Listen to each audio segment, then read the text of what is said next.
Hello! Due to an annoying technical mishap, I've been unable to bring you this week's midweek video as wanted, and so I thought I would review my hotel room for you, since I'm filming on location.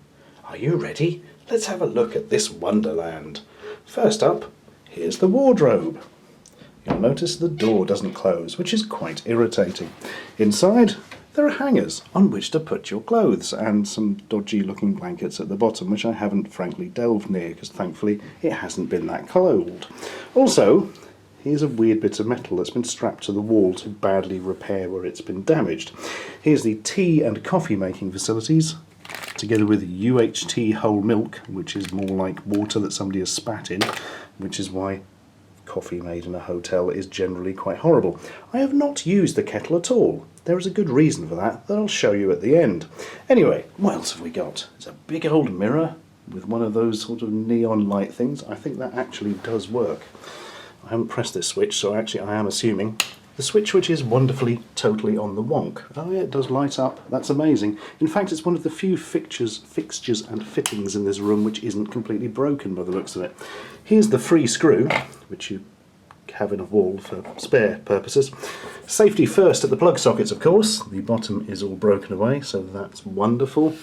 Here's the card you use to open the door on the way in. It works about one time in 60, and I keep having to go back every fucking day to the reception and asking them to redo it. And it still doesn't work properly. I think it's the card itself, but they won't damn well replace it. Here are some milk flavoured chews, which I've never heard of, but I spotted in the shop opposite the hotel, and they're really nice. In fact, I think I may now be chemically addicted. What else have we got? There's some space down there, which won't show up on the camera because it's too dark. Here's the drawers. They are, of course, broken, but I can fix it so it at least looks pretty, so that's something. Over here there's a radiator which you cannot control on or off or control the temperature because that bit is broken. Over here are some drawers. Broken. There's some white stuff on the floor. I don't want to know what that is. Now this is fascinating. Near the bed you've got what seems to be some sort of combination radio and clock from 1981. The clock is totally and irredeemably broken. The radio does technically work, but you have to either jam a coin into it or push really hard onto the volume thing to get it up and down. Ow, that hurt. There is the picture. Always present in hotel rooms is a generic picture, usually of flowers. This one is quite heavily broken. It's fallen out of the frame, it's fallen off the wall, and there's some kind of weird stain on it. This corner is where they keep the fluff, which is useful if you forgot to bring your own fluff and filth. There's no light in the bed or around the bed, and you can't control the main room light from the bed at all. All you've got is this thing over the top, a sort of bizarre filthy Spider-Man web thing, which is of course leading to a totally broken thing up here, which is just sort of dirty and horrible, and I don't really know what's going on up there, frankly, and it's making me a bit ill looking at it. Bed's alright, thank goodness, and it's fairly clean, so that's quite good. You don't feel like you're sleeping in a load of filth or something.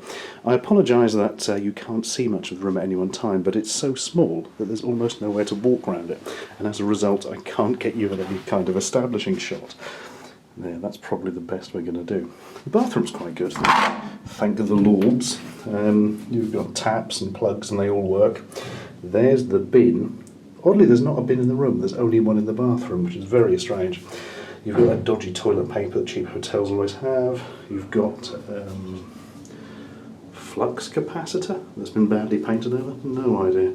Towels. Incredibly small bath, which you could only sensibly use to bathe a medium-sized dog.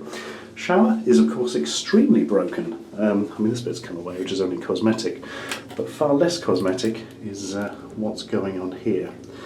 Yeah, basically I did try and put some water through it and it flew everywhere, so I've been bathing myself in an incredibly tiny bath. But other than that, it's not too bad. Well, alright, that bit's not great. But as long as you ignore that bit, it's not too bad. As long as you also ignore that bit. Anyway, we're going to ignore those and say it's not too bad. Notice a pattern emerging.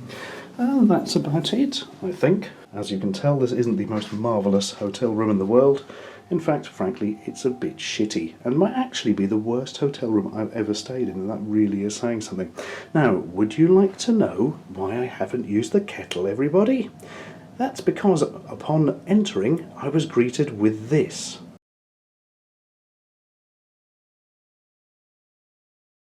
Obviously, this hotel is a notorious black spot for kettle fuckers.